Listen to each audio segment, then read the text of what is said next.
What's up, family? We have another Patreon request. We got Squeezie and we got Il a arnaqué tous les riches de Hollywood avec du vin. Put this on. I don't know if it's going to do any good, but I think he speaks pretty clearly, so that might work like 80% of the time. Anyway, this person ripped off all the rich people in Hollywood with wine. Boom. Okay, so Patreon, we're fine. Yeah, I know. See, this is how long it takes for me to get to the requests. That's why we had to make changes. This is why. This has to be at least almost 2 months old. I know, je sais. Allez. Ça fait longtemps qu'on s'est pas envoyé une petite vidéo histoire et aujourd'hui je vais encore vous parler d'un escroc. Faites pas la gueule, il est exceptionnel. Celui-là, il est vraiment hors catégorie, vraiment, il a dupé tout un milieu. Et attention, il a mis à mal des vignerons français. Comment a-t-il pu oser? Ce mec, c'est Rudy Kurniawan et il est considéré comme le plus grand, ni plus ni moins, faussaire de vin au monde. Et le plus fou dans tout ça, c'est que Rudy, avant de se lancer là-dedans, il avait presque aucune expérience dans ce milieu. Et pourtant, pendant des années, il a dupé et trahi des spécialistes qui n'ont jamais rien suspecté. Et ce qui l'a fait tomber, parce que oui, il a fini par tomber, c'est un certain vigneron français qu'il fallait pas faire chier, un certain vigneron à la hargne inégalable, qui s'est mis en tête de le dégommer et de faire tomber son empire. Vu qu'on va parler de vin tout au long de la vidéo, je me dois de vous préciser que l'abus d'alcool est dangereux pour la santé, même quand c'est des fausses bouteilles et que vous êtes fait baiser. Voilà, ça change rien sur le côté alcool. Bon, d'habitude, je vous parle toujours de l'enfance des escrocs, d'où ils viennent, ce qu'ils aiment, histoire de mieux les cerner. Mais comme à chaque fois qu'on parle d'escrocs redoutables, c'est dur de retrouver des traces de leur enfance et Rudy n'échappe pas à la règle. Le type est allé tellement loin dans l'escroquerie et dans le fait de s'inventer une vie qu'on sait quasiment rien sur son passé. Il a toujours menti aux personnes qui côtoyait et même au moment où je vous parle, la police n'a pas réussi à tout découvrir sur lui, c'est vous dire. Au début de l'histoire, on sait juste qu'il est né en 1976 à Jakarta, en Indonésie. Oh shit, he's Indonesian. Oh, the Indonesian viewers, I hope you're watching this. This is gonna be interesting. Et on a quand même son vrai prénom, Chen Wang Huang. C'est son père qui l'a renommé Rudy parce qu'à l'époque c'était mal vu d'avoir un nom d'origine chinoise en Indonésie. Et d'ailleurs en parlant de ce pseudonyme, Rudy il est pas allé chercher très loin le daron. Il a allumé sa télé, il est tombé sur un match de badminton dans lequel il y avait un joueur indonésien qui s'appelait Rudy Kurniawan et il lui a tout simplement volé les deux. Oui, il a copié le prénom mais aussi le nom de famille. C'est presque une tentative de vol de vie là directement. Mais mis à part ça, tout reste un peu flou sur son passé. Je vais donc vous donner la version de Rudy qu'il a tant adoré raconter par la suite. Il viendrait d'une famille indonésienne extrêmement riche qui posséderait des plateformes de pétrole offshore. Enfin ça c'est l'histoire une fois sur deux. Parce que parfois il raconte que sa famille a fait fortune avec l'import de bière en Asie du Sud-Est. Tsingtao, j'ai la ref. Bon, à vous de choisir votre scénario préféré. Moi j'aime bien le pétrole offshore là. Mais en plus d'être une famille fortunée, c'est une famille soudée comme jamais. Et donc ils sont tellement proches les uns les autres et tellement riches qu'ils n'hésitent pas à aider notre bon vieux Rudy en lui donnant de l'argent de poche. 1 million de dollars par mois. That's a hell of an allowance. 1 million! Alors oui, c'est un escroc qui ment sur son passé, mais pour le coup, cette info, elle est en partie vraie. Rudy a vraiment énormément d'argent quand il commence cette histoire, cette escroquerie, mais cet argent, on sait pas trop d'où il vient. Apparemment de sa famille, mais qu'est-ce qu'ils font? On saura jamais. Bref, en tout cas, avec ce petit pactole qu'il a à disposition, il voit la vie en grand, et il a des rêves. Notamment le rêve américain. Yeah! Burger! Il s'inscrit donc à la California State University juste pour choper un visa étudiant, mais là encore, on n'a pas beaucoup d'infos sur lui. On sait qu'apparemment les études ça s'est pas trop bien passé, on sait qu'il a bossé dans un magasin de golf aussi, et pourtant lui qui manque de rien financièrement, il va soudainement, après 2 ans passés sur le sol californien, demander l'asile politique. Sauf que Rudy, il a aucune raison de choper ce statut qui te permet de rester aux États-Unis parce que t'es menacé chez toi, en Indonésie. Il risque rien chez lui, Rudy, c'est juste un mytho qui aimerait rester aux États-Unis sans visa et sans avoir à poursuivre ses études. He's lucky Trump wasn't around. Bon, en tout cas, c'est raté, les US lui mettent un énorme stop. Mais vu que c'est un grand garçon, il lui demande de bien vouloir quitter le pays tout seul, histoire d'éviter une longue procédure judiciaire emmerdante pour tout le monde. Et Rudy, qui est quand même bien élevé, il dit « Ok, je pars ». Il part pas. Il part pas et à partir des années 2000, il reste en complète illégalité sur le sol américain. Et le plus drôle, c'est qu'il tente même pas de se faire discret ou quoi. Il en a rien à foutre. Parce que c'est justement pile à ce moment-là qu'on va en apprendre plus sur lui et sa nouvelle passion, le vin. Ce doux nectar aux saveurs à la fois parfumées et amères et intenses. J'y connais rien, moi. Moi non plus. You could give me $1,000 bottle of wine, and you could give me a $20 bottle of wine, and then give me both of the glasses and say, "Go ahead, taste them. Which one do you think is better?" No idea. Well, you know what's funny? This guy's got all the money in the world. See, this is proof that when people think like, if you got all the money in the world, why? Just relax, just enjoy your money and go on vacations or whatever. But no, people, when you have too much money, life is boring. Like, what do you want to do Monday? I'm going to go buy a Lamborghini. Okay. What do you want to do Tuesday? want to buy a jet plane. I want to buy a private plane. Okay, what do you want to do? You know, after the month passes, what would you like to do in February? Buy another Lamborghini? Well, that's boring. So even with all the money in the world, this guy's like, you know what? I'm gonna do some shit with wine. I'm gonna say, not only that, I'm gonna scam people with my wine products. That if the guy's, his parents are billionaires. Clearly, if you could give $1 million a month for allowance, your parents are billionaires. You see, this is what I'm talking about. Money does not mean everything. This guy was bored and had to do something. Good for him. He might have been able to do something a little nicer. But... Et Rudy, il y connaît rien non plus, sauf que ça l'intéresse à mort. Il y va à fond. Il s'intéresse d'abord aux vins californiens avant de passer aux vins de Bourgogne. Et les vins de Bourgogne, ils ont la cote aux US dans les années 2000. Tout le monde en parle. Il y a même des soirées dégustation qui s'organisent à droite à gauche. I remember that guy. Oh yeah, I remember.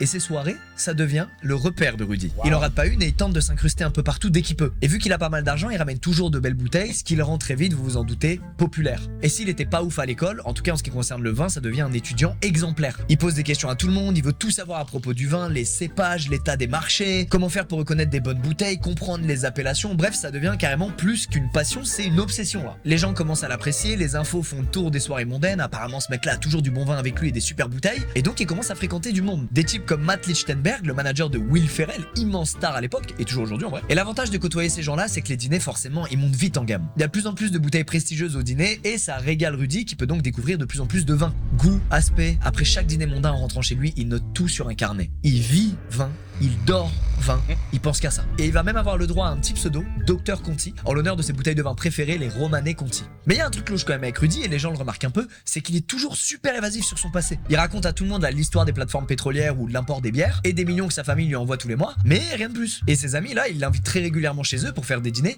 mais lui il invite jamais personne en retour. Personne ne sait où il habite ou même ce qu'il fait en dehors de ses dîners dégustation de vin. Et parmi tous ces gens et amis qui gravitent autour de lui, il y en a un qui va être assez décisif dans son parcours. John Capone. C'est un gars bien installé qui possède une boutique de vin à New York. D'ailleurs, la légende veut que lui et Rudy vont se mettre une caisse 4 jours d'affilée dans un restaurant huppé, tellement ils s'entendent bien. Et évidemment, la cuite se fait à base de reins hyper rares et l'addition serait montée à $250 000. On est dans ce délire-là de prix. Et qui réglera cette addition pour flex énormément ? Rudy. Et il flex d'autant plus qu'en réglant avec sa carte Revolut, non seulement il paie sans frais à l'étranger, mais en plus il a accès à des taux de change ultra compétitifs. Vous l'avez pas vu venir celle-là, hein ? Je m'améliore, je crois. Revolut est le partenaire de cette vidéo. Vous connaissez déjà sûrement, c'est une banque en ligne qui te permet d'avoir un compte bancaire. I was wondering, why did he change his clothes and a hat right in the middle of the video? Now I know why.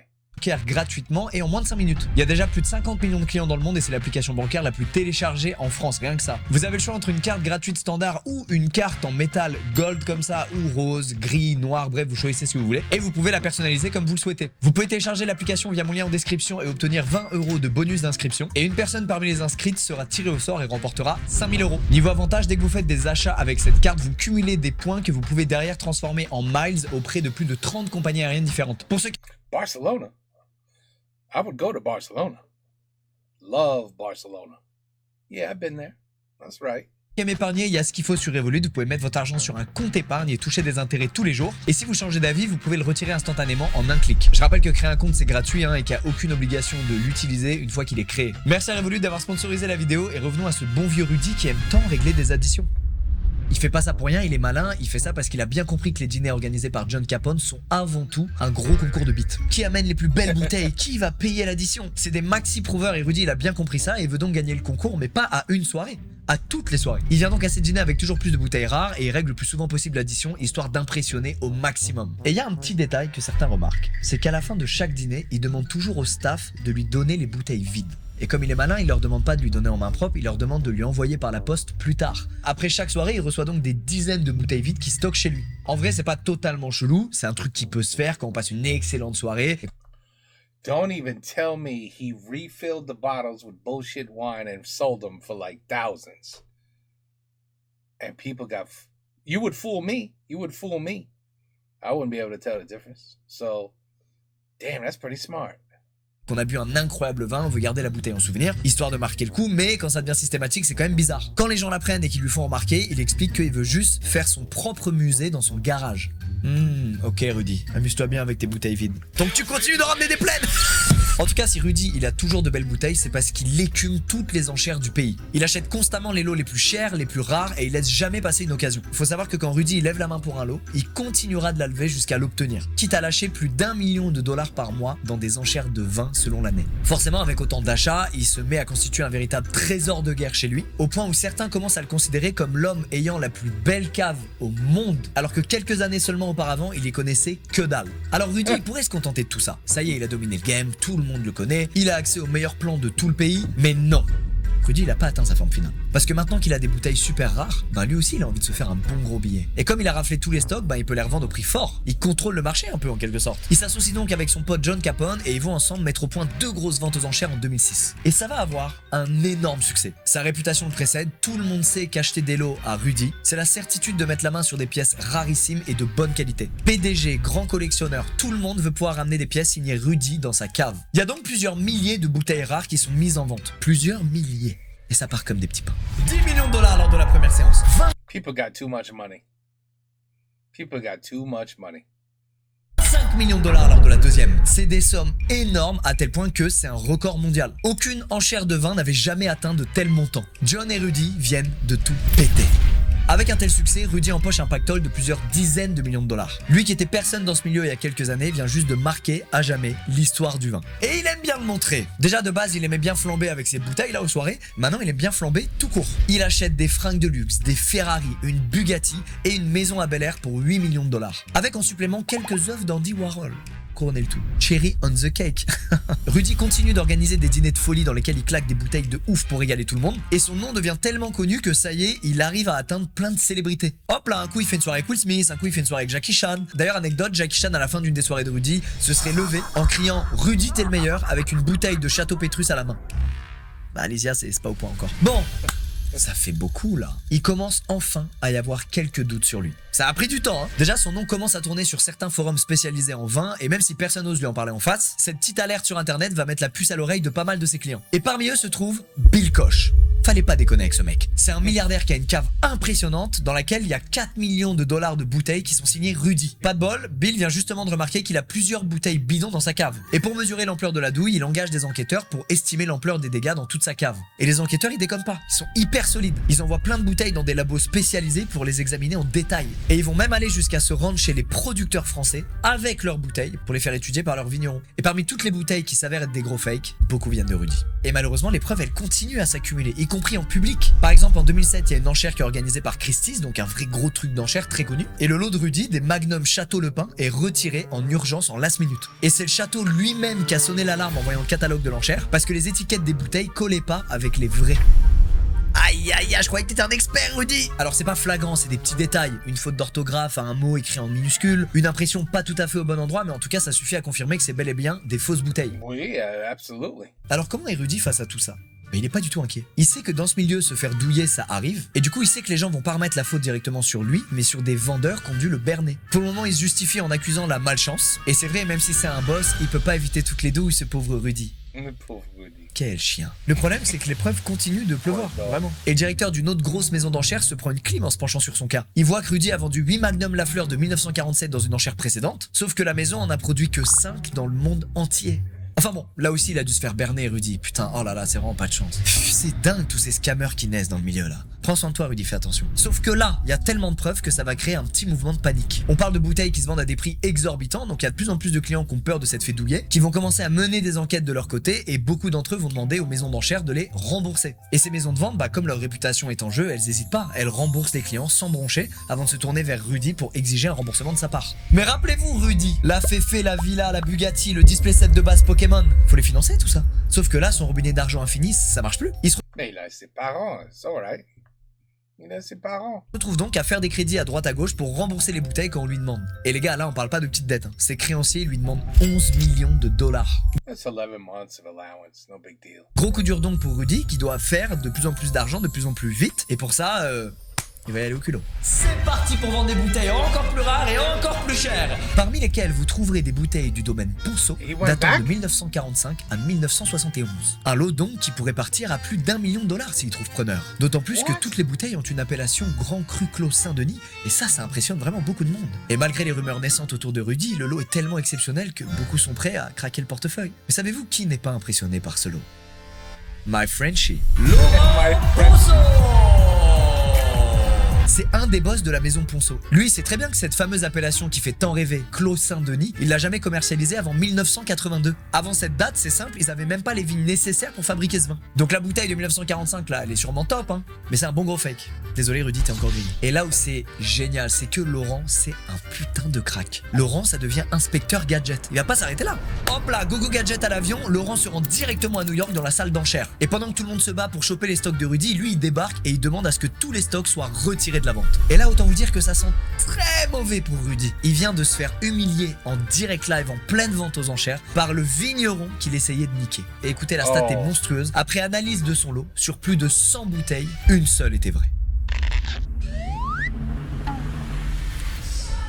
Et pour le moment, Laurent, ce crack ultime, il accuse même pas Rudy de quoi que ce soit. Il se dit qu'il est peut-être victime d'un faussaire sans l'être lui-même. Et pour en avoir le cœur net, il organise un petit dîner avec lui, histoire de discuter un peu. Ou de lui briser les genoux, c'est peut-être un guet-apens. Mais pendant ce dîner, Rudy sort son meilleur solo de pipeau et il ment.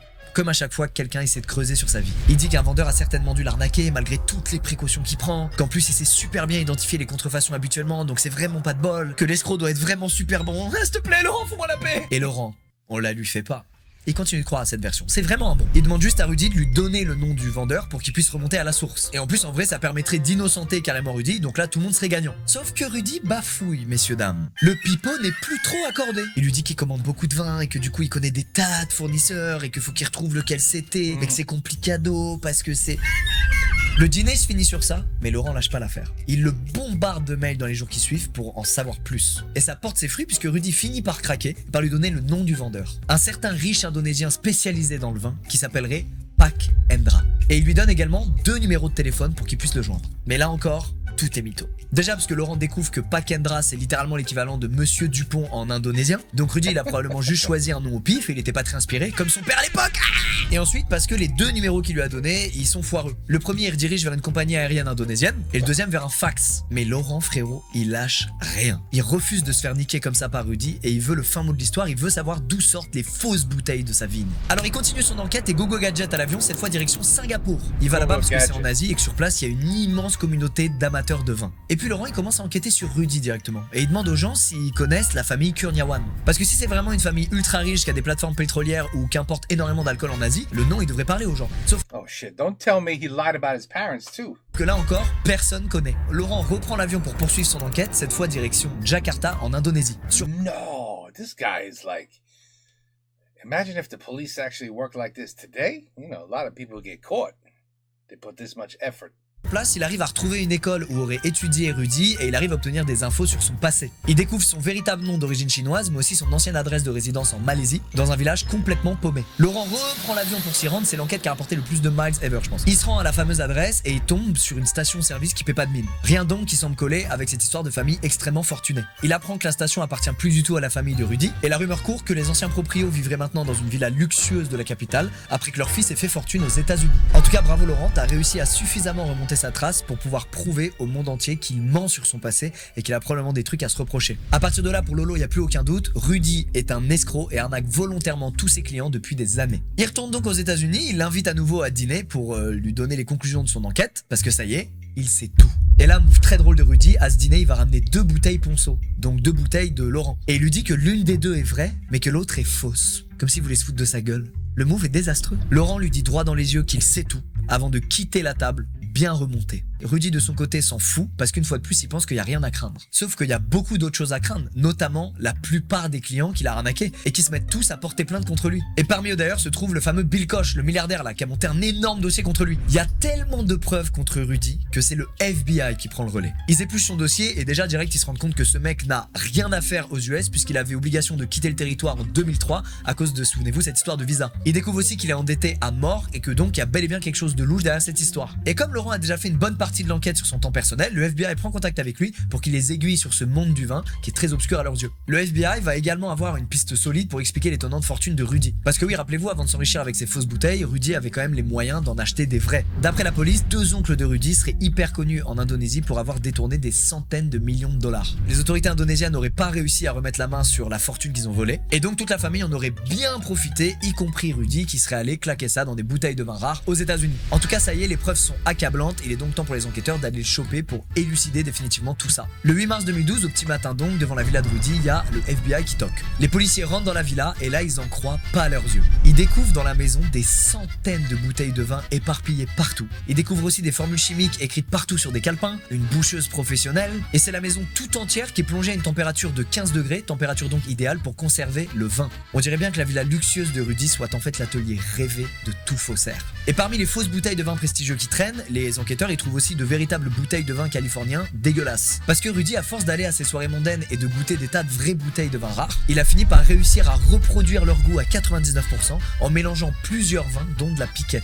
Et il était tellement bon dans ses mélanges pour reproduire le goût des grandes bouteilles rares que tout le monde veut goûter, qu'il a berné plein d'experts. Et c'est pour ça d'ailleurs qu'il était si curieux surtout et qu'il posait autant de questions. C'était pour que derrière il arrive à faire les contrefaçons les plus réalistes possibles. Alors pour être un bon faussaire, il faut non seulement savoir reproduire du vin, mais aussi l'étiquette des vins en question. Vous vous souvenez quand à la fin de chaque soirée il demandait au staff du restaurant de lui envoyer les bouteilles vides? Et ben c'était pour les analyser derrière. C'était pour être capable de reproduire le packaging de chaque bouteille rare dans le moindre détail. Wow. Bon, même si une ou deux fois il y avait une faute d'orthographe qui passait. Il achetait de la cire au kilo, il commandait des centaines de bouchons et il commandait même des ramettes entières de papier à l'air vieilli. Et des fois quand il ramenait une authentique bouteille chez lui, bah il avait même pas besoin de reproduire le packaging, il avait juste à la remplir d'un de ses vilains mélanges. Mais il y a une question qui réside. Comment il a fait pour duper tous les experts qu'il a croisés? Il était pas con, Forcément un mec qui avait déjà goûté une vraie bouteille du vin en question et qui a tilté en goûtant la fausse bouteille de Rudy, c'est pas possible. Et ben écoutez, Rudy, en plus de savoir faire tout ça, il connaissait aussi très bien les faiblesses de ce milieu du vin. Selon les personnes qui assistaient à ces dîners, il savait très bien quand fallait sortir des fausses bouteilles et quand fallait sortir des vraies bouteilles. S'il y a vraiment un crack à table, il sort une vraie bouteille. Si c'est juste d'autres gens des soirées mondaines qui se donnent un genre et qui font les experts, il sort des trucs bidons et il leur fait croire que c'est des stocks rarissimes. Mais il y a un autre truc qui joue en sa faveur, c'est qu'il sait que les gens sont polis. Et dans ce milieu où tout le monde se connaît, qui va oser dire qu'une bouteille est chelou et va se mettre à accuser l'autre? Le gars te fait goûter à une bouteille de fou et toi tu vas lui chier à la gueule en l'accusant que c'est une fausse?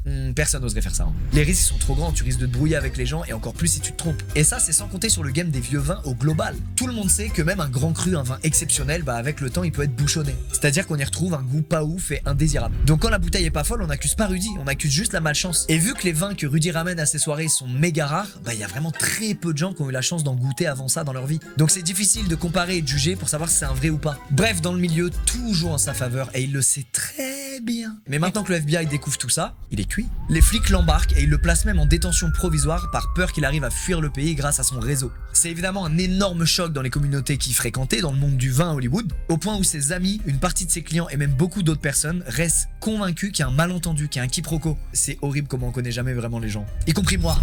Je suis peut-être une enflure. Le 9 mai 2013, Rudy passe enfin devant un juge et l'affaire est déjà historique. Jamais quelqu'un n'a été jugé pour une contrefaçon de vin d'une telle ampleur. Et alors les preuves, les gars, les preuves contre lui, c'est accablant. Il est foutu. Son avocat, il tente un coup de poker qu'on se doit de saluer. Saluez-le. Si mon client a commis ça, c'est parce que c'était pour lui la seule façon de s'intégrer dans un milieu très fermé. Oui. En les arnaquant. L'avocat il est en full bluff, full coup de poker et il va même jusqu'à dire que l'atelier là de Rudy, donc sa cuisine laboratoire, c'était juste une façon pour lui de reconditionner et de protéger les vins rares. Bon alors je vous rassure, le juge n'en croit pas un mot, le verdict tombe et Rudy prend 10 ans ferme et 28,5 millions de dollars. À rembourser à tous ses créanciers. Un jugement patent mais qui reste sympa puisqu'en vrai il risquait jusqu'à 40 ans de prison Rudy. États-Unis oblige.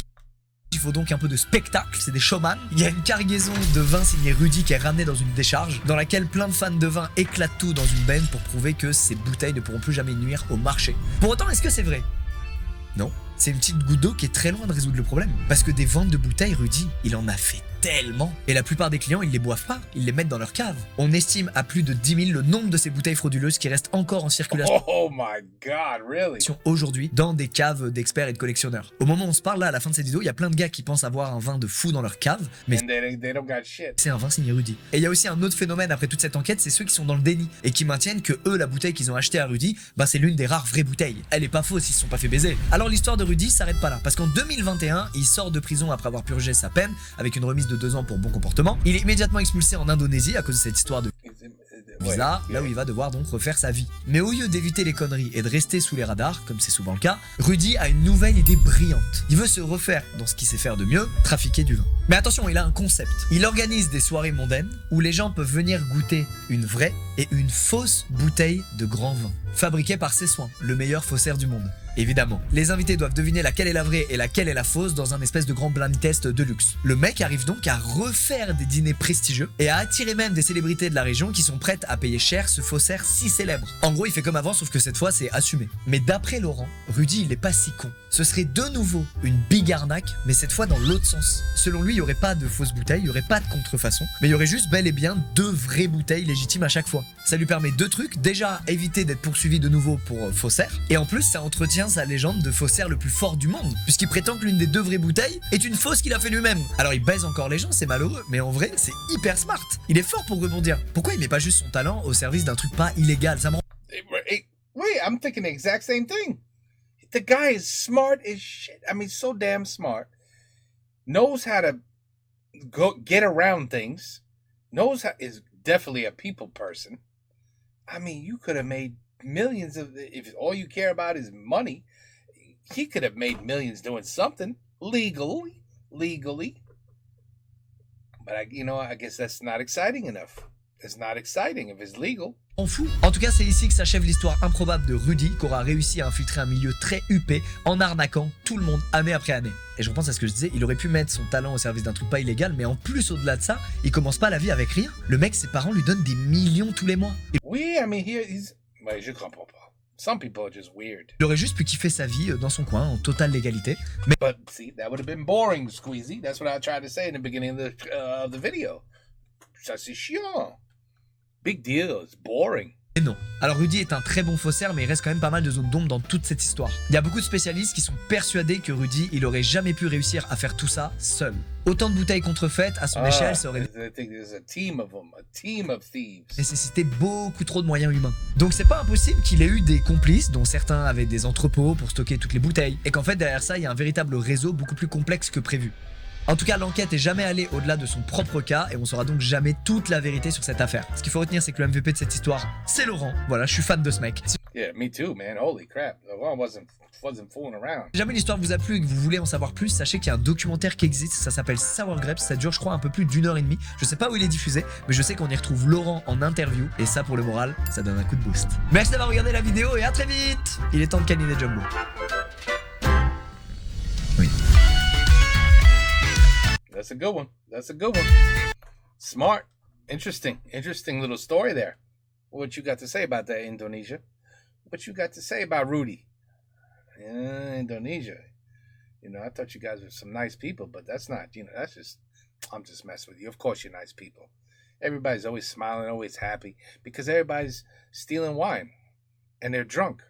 So they're always smiling and no, that's not why. They're just very nice people. They are. Even when they don't have I tell you, I saw videos, nobody's got $2 to their name. And you pass them and they're smiling with 2 teeth.